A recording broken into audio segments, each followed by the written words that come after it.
Pasca insiden penembakan di markas besar polisi kemarin, polisi menyebut sang pelaku teroris bernama Zakia Aini bertindak atas inisiatif sendiri atau lone wolf. Meski demikian, polisi terus menelusuri keterlibatan perempuan kelahiran tahun 1995 itu dengan jaringan-jaringan teroris di tanah air. Dugaan keras ini lone wolf, artinya ini atas inisiasi sendiri dan yang bersangkutan pun melakukan sendiri. Ini dugaan sementara. Walaupun demikian, tentunya Densus tetap mendalami jika ada kelompok atau jaringan yang ada di balik aksi ZA kemarin. Senjata Ya. yang digunakan, Pak? Sedang didalami itu, ya saya dapat pasti. ZA ini kan sedang terlihat menembak Pak dari rekaman CCTV, itu petugas ada yang kena nggak? Alhamdulillah tidak ada petugas yang terluka dengan aksi ZA kemarin. Berarti tidak ada satupun tembakan yang terkena ke petugas ya? Sampai saat ini tidak ada petugas yang terluka dari aksi ZA kemarin. Situasi sekarang ya, ketika melakukan penyerangan dan dilihat menggunakan senjata yang bisa mematikan, tentunya apalagi masuk ke markas Polri, ini sah saja ketika dilakukan pelumpuhan seperti itu. Awalnya ingin melumpuhkan. Insiden penembakan di Mabes Polri terjadi Rabu sore oleh seorang perempuan bernama Zaskia Aini. Tepat pada pukul 16.30, Zaskia mendatangi Mabes Polri beralasan ingin menyerahkan surat ke Sekretariat Umum Polri. Namun sekitar pukul 16.35, pelaku tidak menuju lokasi kantor pos. Ia malah bergerak ke arah penjagaan utama Mabes Polri. Pada pukul 16.45, pelaku kembali mengaku ingin menyerahkan surat ke Setum Polri, sehingga diantar oleh petugas di penjagaan utama hingga Masjid Mabes Polri. Tidak sampai 1 menit, pelaku malah kembali ke pos penjagaan utama dan tiba-tiba mengeluarkan pistol serta menembakkan ke arah petugas jaga. Di waktu yang sama pun tersangka akhirnya dilumpuhkan oleh petugas. Dari 2 kasus aksi teror yang terjadi kurang dari sepekan ini, polisi terus menemukan barang bukti surat wasiat, sama seperti teroris aksi bom bunuh diri di Makassar. Surat itu ditulis menggunakan tangan, dicarik kertas. Isi kedua surat wasiat ini memiliki pola yang mirip, yakni sama-sama ditujukan kepada orang tua masing-masing. Selain sama-sama menulis surat wasiat, kesamaan lainnya yakni kedua pelaku sama-sama berusia muda, yang tergolong kaum milenial bahkan Gen Z.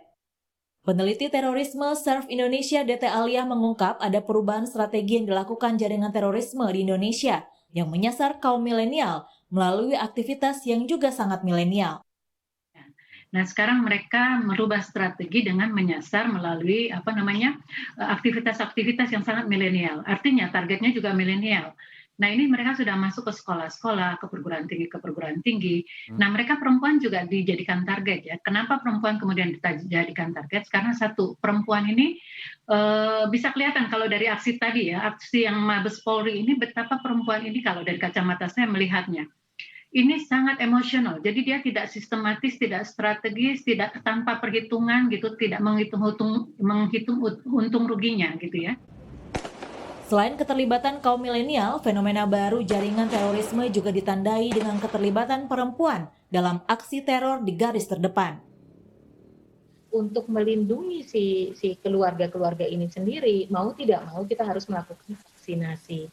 Kita harus membangun konteks kehidupan atau kultur di sekitar keluarga itu yang kemudian kulturnya itu adalah kultur beragama yang memandang penting esensi ajaran agama yaitu membangun kebaikan bersama. Karena aksi teror itu selalu didahului dengan kerusakan ya, inti teror itu kan merusak. Nah, itu sangat bertolak belakang dengan ajaran agama yang esensial yaitu membangun kemaslahatan bersama atau kebaikan bersama.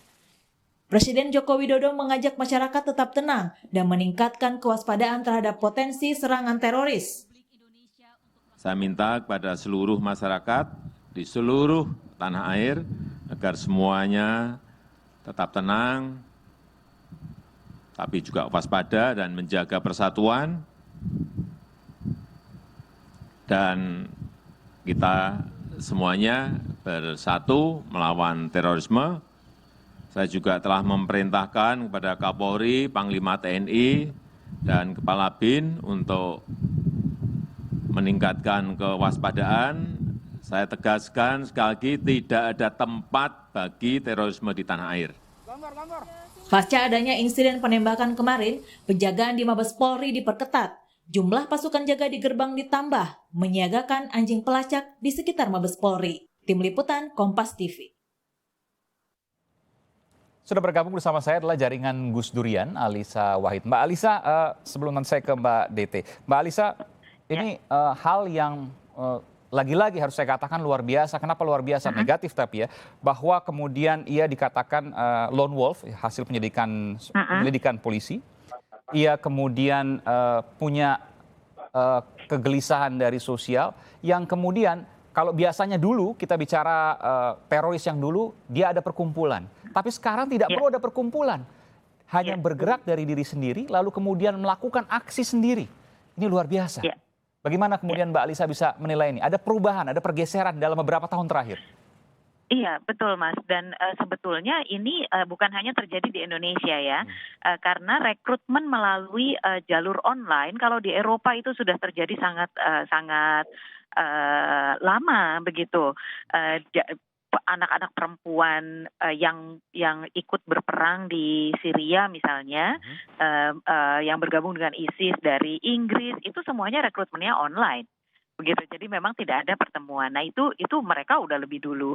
Nah Indonesia mungkin karena jaringan untuk berinternet itu juga semakin lama semakin menguat, maka akhirnya kemudian menjadi makin mudah terjadinya jaringan online ini yang sifatnya mendorong orang untuk jadi lone wolf saja tanpa harus berinteraksi secara langsung secara offline begitu, seperti dulu Dr. Azhari itu kan offline ya gitu, tapi sekarang tidak, itu bisa semuanya online.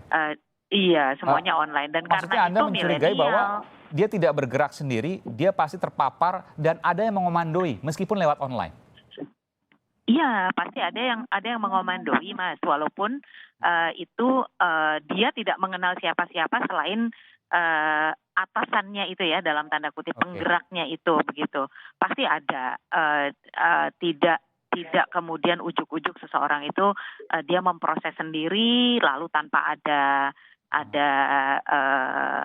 arahan gitu, saya tidak yakin gitu. Iya, karena bisa aja kan misalnya dia katakanlah menjadi simpatisan lalu dia mencari link-link yang ke arah ISIS misalnya, lalu kemudian terpapar tanpa kemudian kontak dengan salah satu tokohnya atau sosoknya misalnya.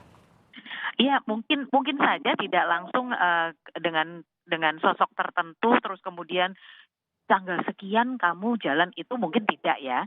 Tetapi bahwa dia kemudian memahami betul apa yang sedang terjadi. Kita tahu ini aksi-aksi teror belakangan ini itu tidak lepas dari proses penyisiran yang sedang berlangsung sejak dari Januari kan. Ini begitu banyak sel-sel teror ini yang kemudian diungkap, sehingga saya sampai saat ini mencoba jumping gitu ya, kalau menyelami psikologinya si pelaku aksi teror.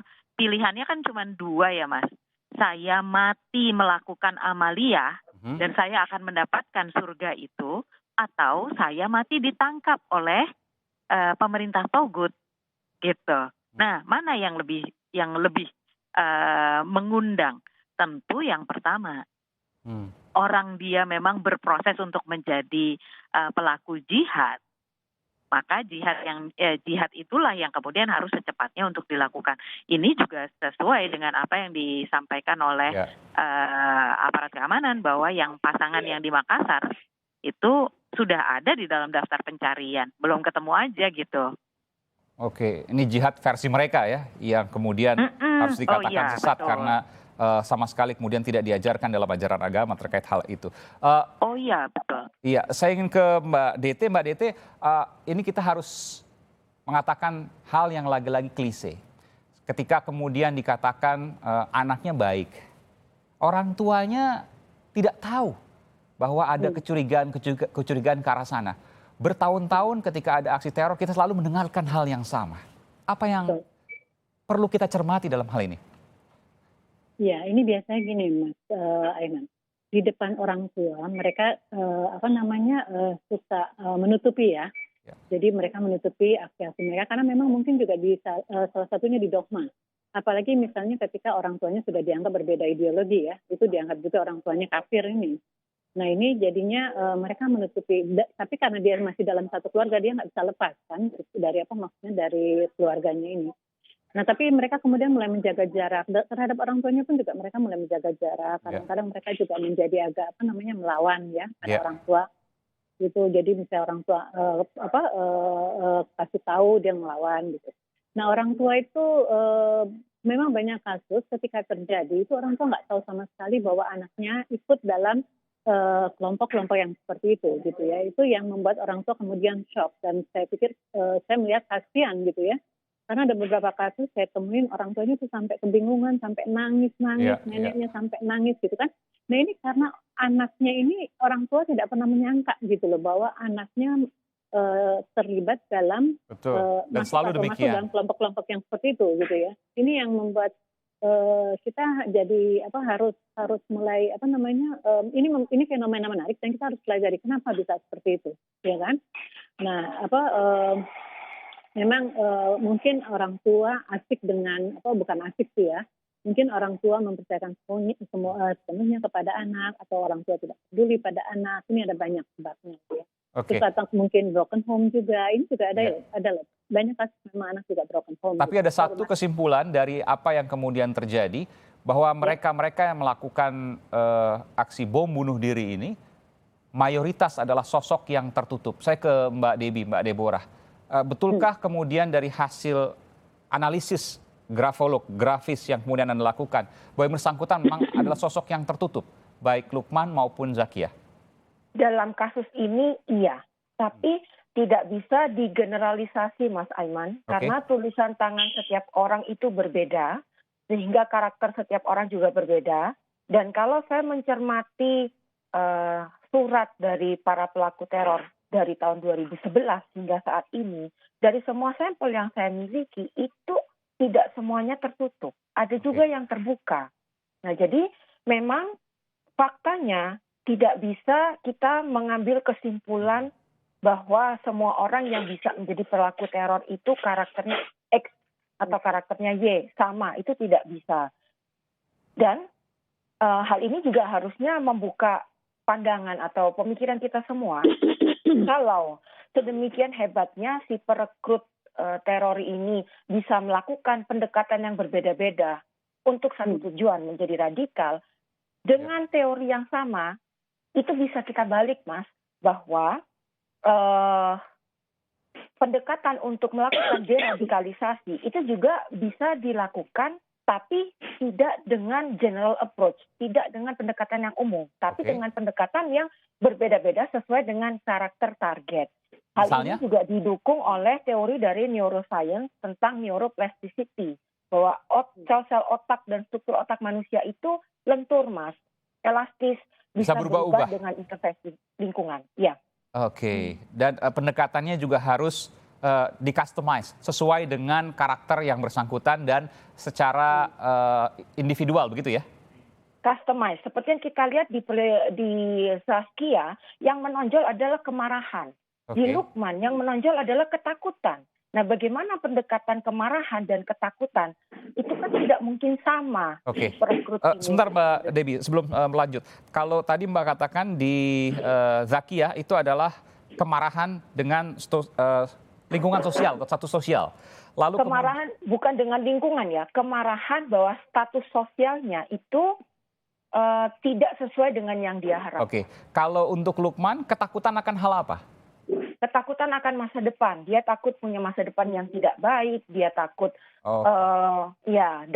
dan yang terutama adalah tidak hanya masa depan yang tidak baik itu akan berdampak kepada dirinya, tapi juga kepada ibunya. Baik. Itu yang dia takutkan. Baik, baik. Terima kasih. Tentu ini hal yang menarik kemudian untuk digali, untuk kemudian kita memberikan pesan kepada siapapun, termasuk juga pada orang tua yang kemudian mengawasi anaknya, meskipun sudah dewasa, meskipun ada batasan-batasan tertentu, batasan-batasan tertentu yang bisa dilakukan, meskipun juga bukan kemudian melepas bebas apa yang kemudian terjadi. Terima kasih Mbak Deborah Dewi. Saya akan masih berlanjut dengan Mbak Dete Alia dan juga Mbak Alisa Wahid selepas jeda. Tetaplah bersama kami di Sapa Indonesia Malam. Halo, saya Audrey Chandra, presenter di Sapa Indonesia Siang. Perbaharui yuk informasi yang paling baru, independen dan juga terpercaya hanya di YouTube Kompas TV. Jangan lupa untuk subscribe, like, komen, dan juga share ya. Nah terakhir itu tuh dinyalain loncengnya ya untuk dapetin notifikasi berita-berita terbaru.